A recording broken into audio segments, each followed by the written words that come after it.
கர்த்தருடைய பரிசுத்த நாமத்திற்கு மகிமை உண்டாவதாக. இந்த காலைவெளியிலே தொடர்ந்து தேவனுடைய வார்த்தையை தியானிக்க கர்த்தர் கிருபை செய்வாராக. சங்கீதம் 145:14. கர்த்தர் விழுகிற யாவரையும் தாங்கி மடங்கடிக்கப்பட்ட யாவரையும் தூக்கி விடுகிறார். தொடர்ந்து சங்கீதம் 146:8-9 வாசிக்கும் போது, குருடரின் கண்களை கர்த்தர் திறக்கிறார், மடங்கடிக்கப்பட்டவர்களை கர்த்தர் தூக்கி விடுகிறார், நீதிமான்களை கர்த்தர் சிநேகிக்கிறார், பரதேசிகளை கர்த்தர் காப்பாற்றுகிறார், அவர் திக்கற்ற பிள்ளையும் விதவையும் ஆதரிக்கிறார், துன்மார்க்கரின் வழியோ கவிழ்த்து போடுகிறார். கர்த்தருடைய பரிசுத்த நாமத்திற்கு மகிமை உண்டாவதாக. இந்த காலை வேளையிலும் கர்த்தர் நம்மை தூக்கி விடுகிற தேவனாய் இருக்கிறார்.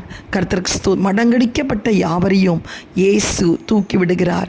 எதிலிருந்தெல்லாம் நம்மை தூக்கி விடுகிறார்? பாவத்திலிருந்து தூக்கி விடுகிறார். சங்கீதம் 40:2-3 வாசிக்கும்போது, தேவன் பாவத்திலிருந்து நம்மை தூக்கி விடுகிற ஒரு தேவனாய் இருக்கிறார். தாவீது பத்சேபாளோடு சயனித்து பாவம் செய்தபோது தேவன் இடத்திலே வந்து அறிக்கையிட்ட போது தேவன் தாவீதை தூக்கி எடுத்து ஆசீர்வதிக்கப்பட்ட ஒரு சாலமோனை பெற்றெடுக்க கர்த்தர் கிருபை செய்தார். சங்கீதம் 113:7-8 வாசிக்கும்போது, புழுதியிலிருந்து தூக்கி விடுகிறார். புழுதி என்றால் தரித்திரத்திலிருந்து தூக்கி விடுகிறார். உன் வாழ்க்கை இன்றைக்கு தரித்திரத்தை அனுபவித்து கொண்டிருக்கிறாயா? யோபுடைய வாழ்க்கையிலே கொடிய தரித்திரம் கடந்து வந்தது. ஆனால் யோபை கர்த்தர் விடவில்லையே. அவனை தூக்கி எடுத்து கடைசி அதிகாரம் 42 அவன் முன்னிலைமை காட்டிலும் பின்னிலைமை ஆசீர்வதித்து ரெட்டிப்பான நன்மையினால் நிரப்பின தேவன் இன்றைக்கு உன் தரித்திரத்திலிருந்து உன்னை தூக்கி ரெட்டிப்பான ஆசீர்வாதங்களை தர வல்லமை உள்ளவராயிருக்கிறார். சங்கீதம் 9:13 மரண வாசல்களிலிருந்து நம்மை தூக்கி எடுக்கிறார். எப்படிப்பட்ட மரண வாசலிலே இன்றைக்கு நின்று கொண்டிருக்கலாம்? வியாதி நிமித்தம், பில்லி சூனியத்தின் நிமித்தம், கர்த்தருக்கு ஸ்தோத்திரம், குடும்பத்திலே கட்டப்பட்ட நிலைமையில் இருக்கலாம். அப்போஸ்தலர் நடவடிக்கைகள் 12ஆம் அதிகாரத்திலே பேதுரு ஒரு மரண வாசலிலே நின்று கொண்டிருந்தார். எப்படிப்பட்ட மரண வாசல்? பஸ்கா பண்டிகைக்கு பின்பு அவர் கொலை செய்யப்பட வேண்டும். அதற்கு முன்பு அவருடைய சகோதரன் யாக்கோபு கொலை செய்யப்பட்டார். ஆனால் தேவன் விடவில்லை. அந்த மரண வாசலிலே அவர் கடந்து போய் கதவுகள் திறக்கப்பட செய்து பேதுருவை வெளியே கொண்டு வந்து நிறுத்தினார். இன்றைக்கு உன்னுடைய வாழ்க்கையிலும் மரண தருவாயில் நின்று கொண்டிருக்கிறாயா? கர்த்தர் உன்னை தூக்கி விடுகிறார். 4வது மத்தேயு 14:24-31 வாசிக்கும்போது, பயத்திலிருந்து நம்மை தூக்கி விடுகிற தேவனாயிருக்கிறார். 1 யோவான் 4:18-19-20 சொல்கிறது, கிறிஸ்துவின் அன்பிலே பூரணப்பட்டவனுக்கு பயமில்லை, பயம் வேதனை உன்னது. கர்த்தருக்கு ஸ்தோத்திரம். இன்றைக்கு எப்படிப்பட்ட காற்று கடல் கொந்தளித்தாலும் கர்த்தர் அந்த பயத்திலிருந்து உன்னை விடுவிக்க வல்லமை உள்ளவராய் இருக்கிறார். சங்கீதம் 30:1 சத்துருக்கள் பிடியிலிருந்து உன்னை தூக்கிவிட கர்த்தர் வல்லமை உள்ளவராய் இருக்கிறார்.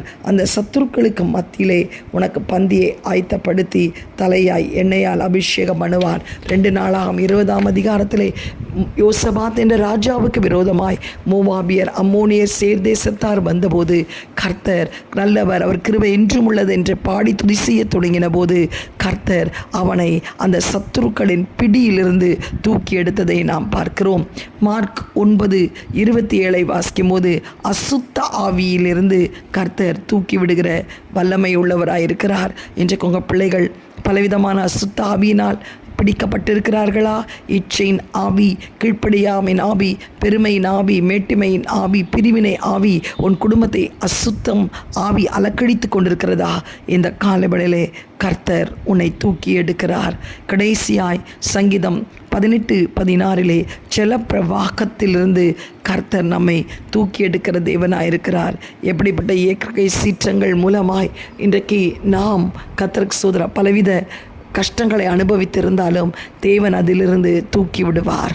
இன்றைக்கு மடங்கடிக்கப்பட்டவர்களை தூக்கி விடுகிற தேவன் உன்னை பாவத்திலிருந்தும் தரித்திரத்திலிருந்தும் மரண வாசலிலிருந்தும் பயத்திலிருந்தும் கர்த்தருக்கு ஸ்தோத்திரம் சத்துருக்கள் பிடிகளிலிருந்தும் அசுத்தாவியருடைய கிரியைகளிலிருந்தும் செல பிரவாகம் இயற்கை சீற்றங்களிலிருந்தும் உன்னை தூக்கி எடுத்து உன்னதத்திலே அமர செய்கிற தேவன் உன்னோடு கூட இருக்கிறார். இப்படிப்பட்ட ஏதாவது ஒரு சூழ்நிலையிலே நீ கடந்து போய் இருந்தாலும் இன்றைக்கு ஆண்டவரை பார்த்து சொல், என்னை தூக்கி எடுக்கிற தேவன் நீர் என்னோடு கூட இருக்கிறீர். இதிலிருந்து என்னை தூக்கி என்னை உயர்ந்த ஸ்தானத்திலே நீர் வைக்க வல்லமையுள்ளவராக இருக்கிறீர் என்று சொல்லி ஆண்டுடைய சமூகத்திலே நாம் ஒப்புக் கொடுப்போம். எங்களை அதிகமாய் நேசிக்கிற நல்ல தகப்பனே, இந்த காலை வேளைக்காய் உம்மை நன்றியோடு ஸ்தோத்தரிக்கிறோம். ஆண்டவரே, இந்த காலை வேளையிலும் எங்களை தூக்கி எடுக்கிற தேவனாய் இருக்கிறதற்காய் உம்மை நன்றியோடு ஸ்தோத்தரிக்கிறோம். உளையான சேற்றிலிருந்து, தரித்திரத்திலிருந்து, பாவத்திலிருந்து, அசுத்தாவி பிடியிலிருந்து, மரண வாசலிலிருந்து, ஆண்டவரே கத்தாவி ஜலப்பிரவாகத்திலிருந்து எங்களை தூக்கி தேவனே உம்முடைய உன்னத ஸ்தானத்திலே அமர செய்கிறதற்காய் ஸ்தோத்திரம். எப்படிப்பட்ட பிடியிலே பிள்ளைகள் சிக்கியிருந்தாலும் இன்றைக்கு மடங்கடிக்கப்பட்ட அவர்களை தூக்கி எடுத்து தேவனே நீர் நிலைநிறுத்துகிறதற்காய் அவர்களை வாலாக்காமல் தலையாக்கி கீழாக்காமல் மேலாக்குறதற்காய் ஸ்தோத்திரம். ஆண்டவரே, அவர்கள் மடிந்து போயிருக்கலாம், எங்கள் வாழ்க்கையிலே எங்களை தூக்கி விடுவதற்கு ஒருவருமே இல்லை என்று அங்கலாய்த்து கொண்டிருக்கலாம். ஆனால் தேவன் இருக்கிறீர் என்பதை அவர்கள் உணரத்தக்கதாக கர்த்தர் கிருபை செய்ததற்காய் ஸ்தோத்திரம். பலப்படுத்தி ஆசீர்வதியும் இயேசுவின் மூலம் நல்ல பிதாவே, ஆமேன். God bless you all. Have a blessed day. Amen.